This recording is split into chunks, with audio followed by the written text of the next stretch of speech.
You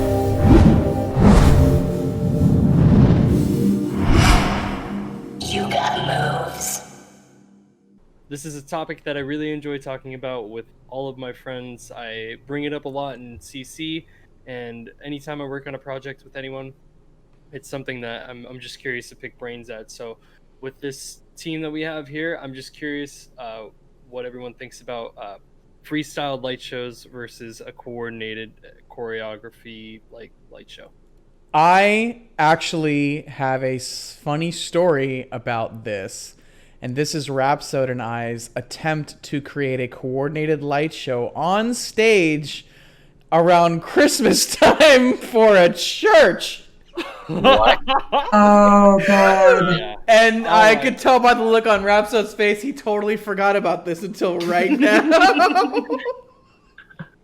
I gotta hear this. Okay, so Amazing Lights, when I worked there in Rhapsode, was one of their poster boys. They were contacted by this church in, I think they're in like Mission Viejo somewhere, or like South Viejo, Orange County yep. somewhere. Yep. And they wanted a couple Glovers to perform at their Christmas celebration. Mm-hmm. So Amazing tasked me with figuring it out, and I was like, Rhapsode, let's do some fun stuff. So we tried to plan and coordinate, and it did not go well. We coordinated, I don't know, about 45 seconds to a minute out of the 2.5 minute performance, and we're like, this is fine. We'll figure it out. And we did. Wasn't bad. They didn't invite us back, though. They didn't invite us back, but also I think the reason why we could have only done the 45 seconds out of the 2 minutes is because you and I are someone who likes to go on the fly. And like, I feel like a lot of Glovers do, and they're just, I haven't met very many Glovers that like to choreograph shows, but I've been in so many situations where choreographing a show is important, especially for like the shoot that you do, or maybe even a stage performance. But every time I go up, it's always something that just comes to me in the moments of listening to that song. You know, I did a performance for my high school before I had graduated, and it was like a talent show, and I had gotten on stage, and it was kind of like, before I had gotten up there, I had gotten to like a trance overtaken by Trips, like AO Trips, you know who I'm talking about. We all know who that legend is. He performed a show on the Amazing channel called Halch by Habits. It was like a remix. Or no, I don't even remember. I think the song was called Habits. Not the point, guys. The point is that I went out on stage with that mindset, and I felt like I gave an excellent show. And now it's to these people who have no idea what light shows are. Many of my friends are in the crowd, and they've seen me do it once. So I don't know. I think freestyle shows are the way to go, but choreographed shows are difficult to do for me. I'm team choreograph, actually. Really? I'm team choreograph all the way.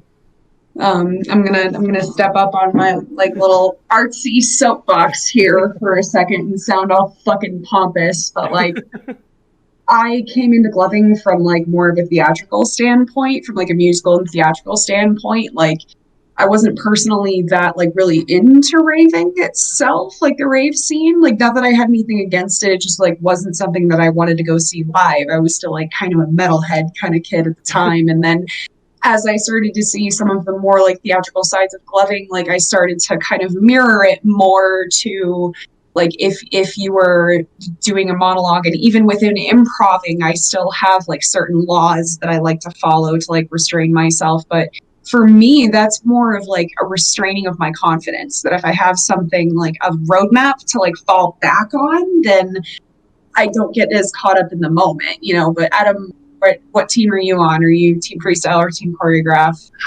It's I'm definitely not team choreograph. But that being I feel like said, this is Valor. I feel like this is like Valor in Pokemon gyms. With the red going on, all I see is like Valor, Instinct. I'm offended because I'm team Mystic. What the hell?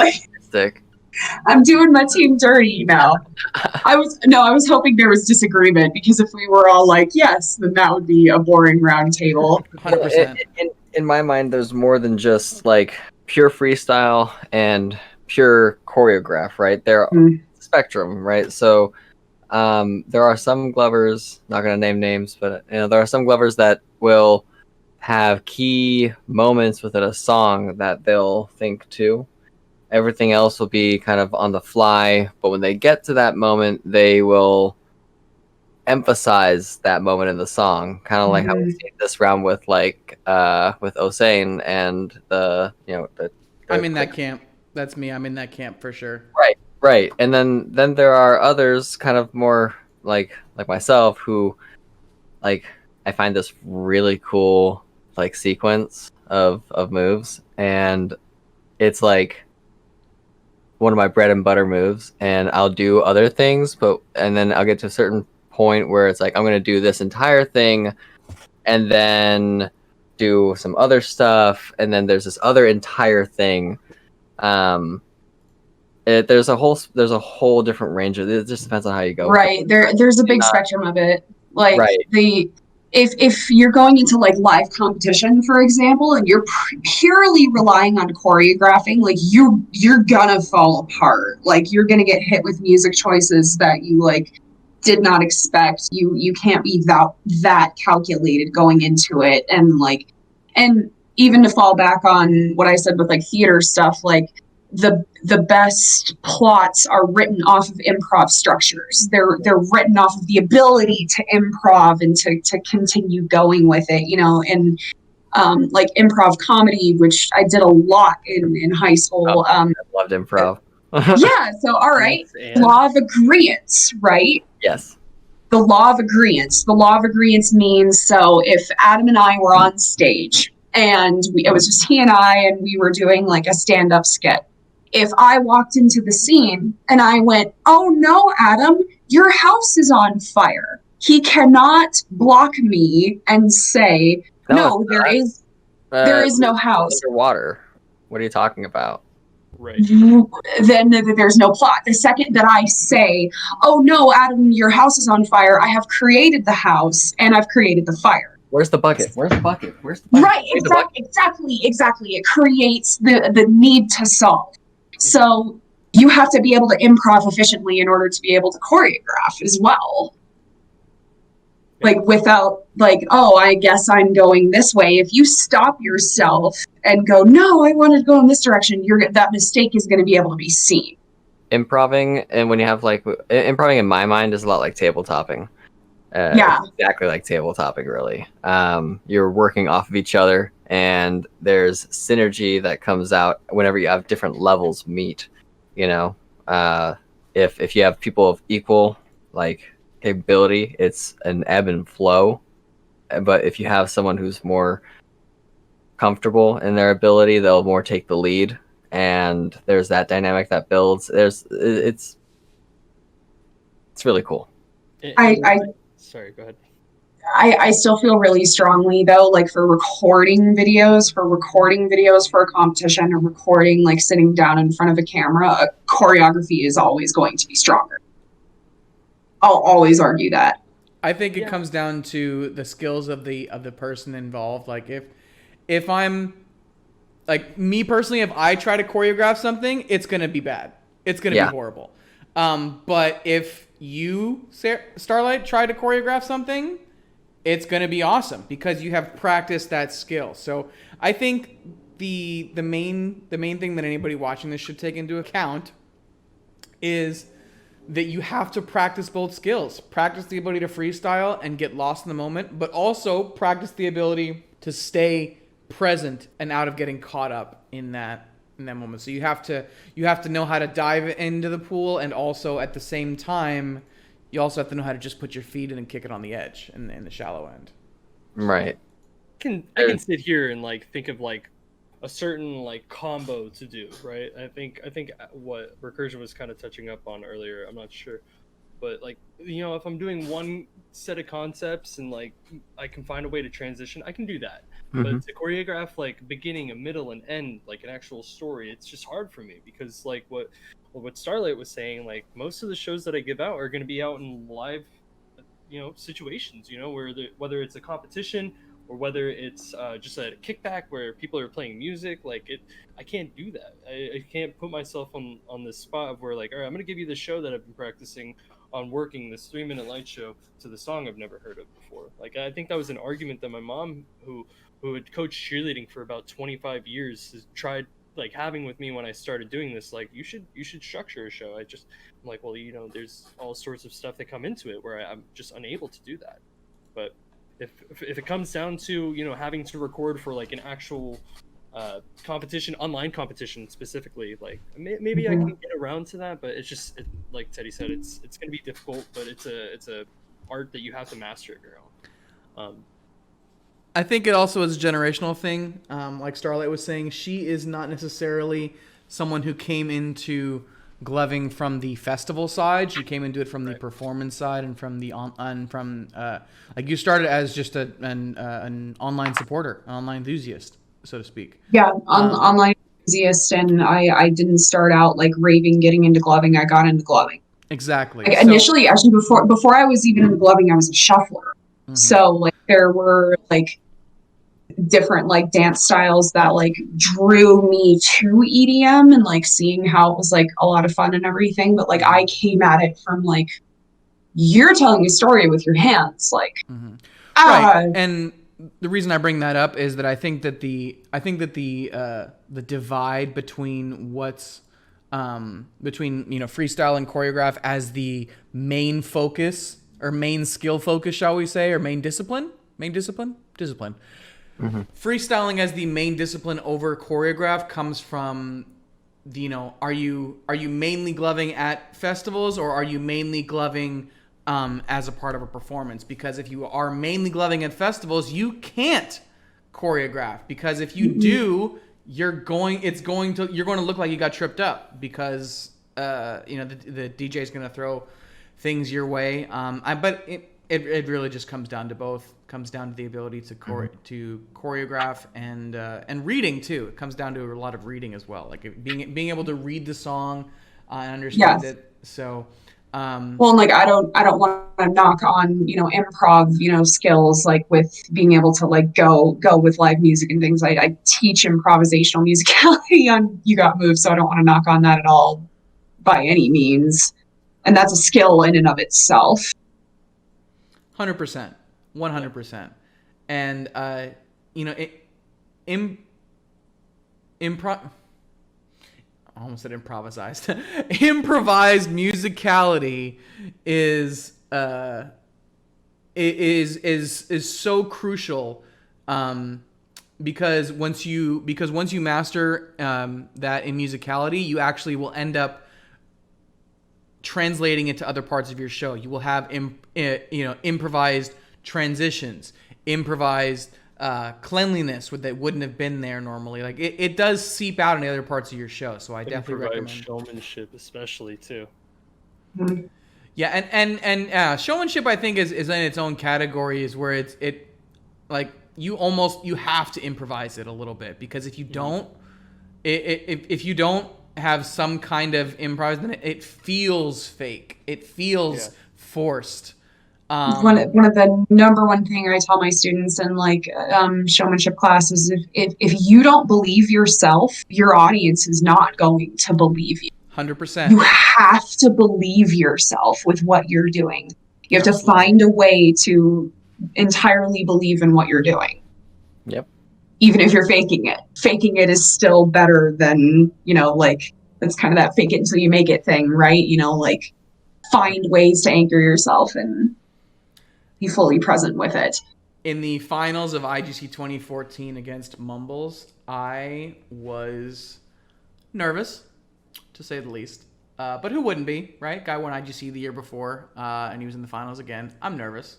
Even regardless of who I am or what I've done, like I was definitely nervous. But I knew, I was like, all right, well, if my nerves show, I'm done. 100%, if they show at all, I am absolutely done. So I have to walk in there and I have to make sure that everything I do has an air of, I already won. I'm already the better one. I know I'm winning this, period. I have to have I have to exude that. And while I did believe it in myself, I also knew that there was a very real possibility I could lose because it's freaking mumbles.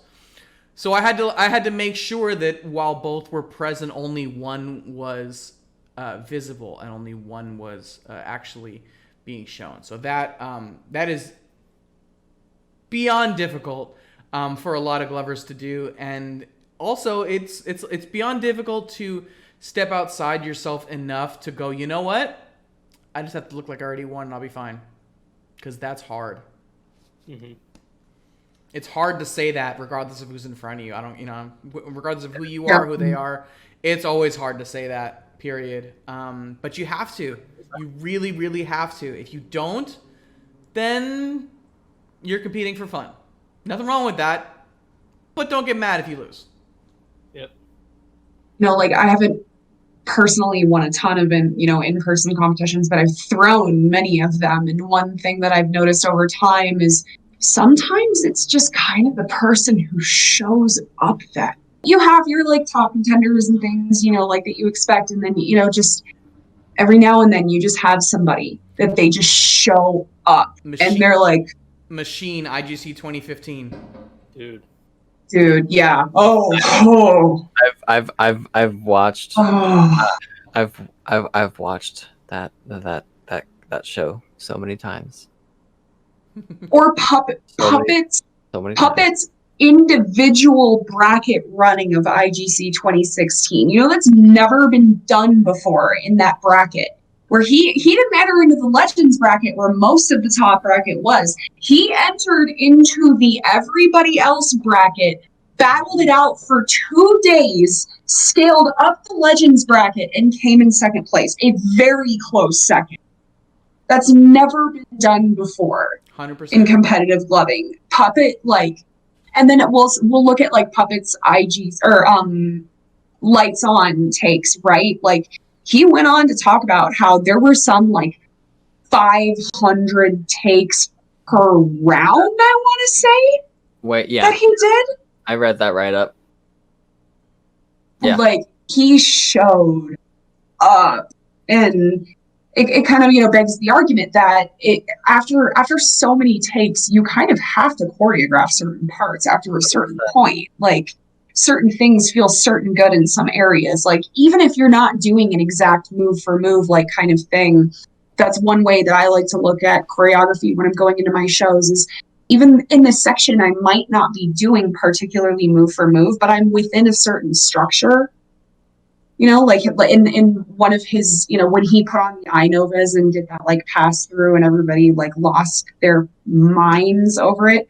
I'm sure that was a decision. I'm going to do this here, even if it wasn't I'm going to make sure I do these exact every single ones, or I can't speak for it. Maybe it did hit that point, but it can be valuable when you're starting to carve that kind of path. Yeah, well, that's the thing is whenever I record videos for a competition or just for, I want to record to the song. If I don't get the show out in literally 2 shots, 3 maybe, the vibe's off. I gotta stop and then go to a different song or take a break, come back to it later if it's the same song, just because of the fact that after 2 or 3 takes, it starts to feel choreographed. I do remember the Synergy Challenge project with Puppet and Vex. And so good. I was there when they recorded that at the studio, and we had a bunch of other Synergy challenges that were supposed to happen that day, and none of the other ones happened that day because Puppet and Vex were in there over and over and over trying to get it perfect because that's the kind of guys they are. So Recursion, I fully support. I'm in the same camp as you on this. 3 takes is the golden number. 4 sometimes, and maybe if I'm still in the zone and I still feel in the flow state a little bit, I'll try for a 5th take, but that's super rare. But then, and correct me if I'm wrong, but 90% of the time, which take is the best one? First or the third? First or the First or the third take are usually the best ones for me. It's either I get it right on the first time and I can't replicate it, or you recognize what it is the first time, try to do it the second time, didn't work, get it the third time. I have this like weird dichotomy where if I'm going into the song with more like record the song with more of a freestyle mentality, team like the team one take, like I'll hit it on the one take and the rest of the takes are typically bad. But if I'm doing something choreographed, I need at least 7 before I hit it. And I don't know, I'm typically more satisfied with when I hit like what I want it to look like. But so this is another freestyle versus choreographed divide that comes out of this. Yep. Great job on this topic, Rhapsody. Maybe there's like a certain this is interesting now. Maybe there's like a certain separation, like a threshold separation. I'm thinking like a graph, like almost like a reverse bell curve, right? Where it's like you need to push through those like 4, 5, 6 take until you hit that 7th or 8th take where it's like you hit that choreographed thing at this point, Teddy, like we were talking about, at this point it feels choreographed, but you end up hitting it and I guess something maybe clicks. I don't know. I'd like to see the comments on this one. This is kind of interesting. Yeah, I hope we get a decent sized comment section here and we get a little bit of discussion going, because this one definitely this is definitely unique because it provides us it's a divide that, I mean, it's not necessarily like a divide like, like a one versus the other, but it's a what do you gravitate to, right? Mm-hmm. Which skill is easier for you to learn, right? For me, like there's certain things that like I could sit there and learn video editing stuff or video shooting stuff all day. I'll sit and just absorb content for hours, but you tell me how to build a desk, I don't care. I don't care. Sorry. Well, maybe a little bit. I don't know. I might. Now that I think about it. Bad example. My point is there's definitely some things that I don't necessarily want to learn how to do, but some things I do. So, on that, I definitely gravitate more towards things that have a freestyle element to them, or or not necessarily freestyle, but a different every time versus the search for consistency. Mm-hmm. Right? I think that's a good intersection too, and it really kind of divides us up. Where do you guys sit there? I don't know. Go ahead. No, Jake, you haven't talked in a while. Go ahead. It's all good. No, I'm gonna say like doing stuff like that where, like Teddy said, it's a different show every time, quote unquote. It gives me a chance to work on variety. And Miso needs to go outside. We're back. I'll let you get on that, Starlight. I'll be back in a second. I don't know. I'm not like demanding one or the other, just for my own brain's sake. When I start to like do certain choreographed things, my brain just kind of decides like this belongs here. And it's not like an anticipation or anything. It's more like it'll just look right. And I'll just be like, this feels good to do in the moment and to like use it as a guide rail. It's almost like sorry, go ahead. No, go ahead, Adam. I just, the way you're talking about it reminds me of like the whole argument, like what's at the drop, right? What feels right to go into the drop, right? Like what some people say whip, some people say tuts, some people say tech, others are like clusters, whatever. It's like you're saying how it feels right. And I'd like to answer that question real quick. I know what goes at the drop. Your best stuff. Yeah. Whatever your best stuff is, that's what goes at your drop. Don't let anybody tell you what your best stuff is. Sorry, continue. Oh, that's it. That stuff transitioned very well from that too. I just say go from whatever you were doing. Like if you're doing some nasty tut combo and you're still feeling that tut, you better just make sure it was matching that same fucking drop. Like, sorry for my. No, you're spot on. It's just basically carry that momentum, right? Exactly. Carry that momentum. Transition, like you like within a concept, you're creating a motion, a structure, right? And then when you're in your transition, you're packaging all that energy and fuck, it better deliver in the next structure you make, otherwise it's not gonna hit right. You know, it And as someone who like analyzes concepts too, it's just to keep going on with this too. Though I'm sorry for dragging it out, but Don't someone be who sorry. analyzes- That's literally the purpose of this video, is to drag things true, out. True. Sorry. This sorry. is No, literally but the point. my, Sorry for doing my job. Sorry for bringing you your food. Anyways, no, as someone who analyzes concepts and trying to find something creative and new out of people's light shows and dissecting every one of their light shows, I start to realize, okay, what is a choreographed combo versus what is something they're doing on the fly? What is something I haven't seen before, you know? And like, you know, there is a level of actually practicing said combo. So it just, I don't know. I can do 1 to probably 4 repeats of trading, like sessions. Like I go and then you go, and it's with one person only, and it's with Cushman, because every time I trade with that dude, we're always doing something different in our shows. He gives me something off of what he just did. I'm gonna start building off of that show, and like moments like that, it's really nice too, because you get to, you know, come up with stuff on the fly, and you're inspiring someone while they're giving you the chance to inspire you as well. And that's something that I really enjoy about trading with him specifically, but also just giving freestyle like play shows, you know.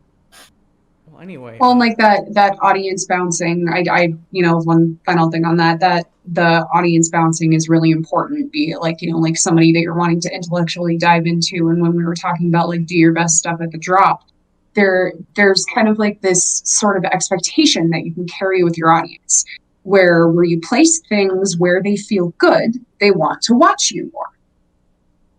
It's a pretty simple like kind of equation. I kind of like, you know, kind of think of it as like you're like serving them food, right? Like they're eating your food and you're displaying something to them, but if it doesn't taste good and they're not here to eat it, you don't have a purpose either. So when you're hitting the drop in a satisfying way, you're hitting things the way that they planned, in a way, you know, carrying those concepts and carrying it over, you get this bounce off of the audience and everybody feels better, and the energy of the show just goes way up, and it's a really fun time. Yeah, absolutely. It's best in these situations to think of yourself like IHOP. When you think about IHOP, right? You put pancake batter in your omelets? No, not referencing that. That's a whole other thing. Always ask for real eggs. What? Just always ask for real eggs when you go to IHOP. That's all. Just if you. I'm just saying. Anyways, whenever you go to IHOP, Do you want to talk you're never. about it, Adam? Are you okay? Do you need a hug? I'm just saying, if I ask for an omelet, I'm not asking for vegetables and meat to be wrapped up in a pancake, which is what they do. It's pancake batter. Starlight, you look confused. I'm upset.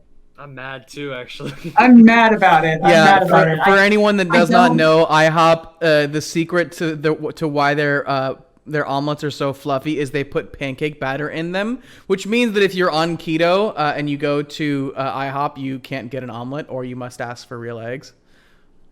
Are we gonna get a cease and desist order for this? Like, I'm in danger. It's public information. It's fine. Okay. Make sure to ask for real eggs. Yeah. This conversation about freestyle and choreographed light shows is brought to you by IHOP. It is not brought to you by IHOP. It is not totally gonna have to. sponsored episode. Brought to you by Rhapsode's deep inner thoughts. For legal reasons, this is a joke. No, okay. Well, no, really, what I mean by IHOP is you're never impressed by IHOP, but you're never disappointed by IHOP. There's consistency in IHOP. You go there, you order the chicken fried steak, and the gravy tastes like gravy. You know what I mean? You're ordering chicken fried steak from IHOP? I'm judging you. No, like I get what you're saying. You want to have this kind of you want to have this kind of humility to it, you know, like this. Yeah. Like if you are sitting down and getting a light show from me, you are subjecting yourself to what I have to offer. Right. Right. People go back to IHOP because they know what they're gonna get. Be like Yeah. IHOP. Have your thing. Pancakes. Have your pancakes, guys. Pancakes. Never switch can- to burgers. You can What have are your we- Pancakes. you can have your Okay. pancakes and eat it too. Pancakes. Pancakes at the drop.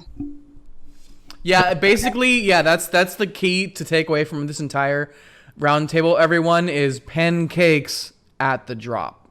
So with that note, I do want to thank Rhapsode, Recursion, and Starlight for joining us for Group D. This has been a fantastic group. I hope you guys have had as much fun this week as we have. Thank you again. Also, if you guys haven't already, please subscribe, like, comment, tell us your thoughts, tell us we're crazy, Argue with us. tell us we're Tell us good. we're wrong. Tell us we're good boys and girls. It's our kink. Tell me, Tell us we're wrong. call me a bug. We will, yeah. Tell me to Call eat one, Rhapsode I a don't know. bug. Tell me to eat a bug. I don't know. Look out for the shirts that Sari and the Starlight and Recursion are wearing. They'll be dropping on You Got Moves soon. Peace out. Catch Thank you guys later everyone. for Group Thanks C. for having me, by the way. You're welcome. You're very welcome. Sewed.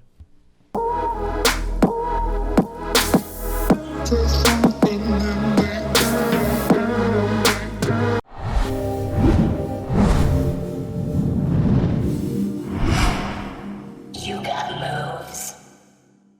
Now, the question I'm about to ask is a little TMI for some, but when you wipe, are you standing or sitting? And before you answer, I will tell you, before you answer, each party thinks the other one is fucking weird. And I'll tell you what, from what I found, it's a 50-50 split. I feel like I might not be part of this conversation. Yeah, Sari's a girl. She doesn't poop. I hover.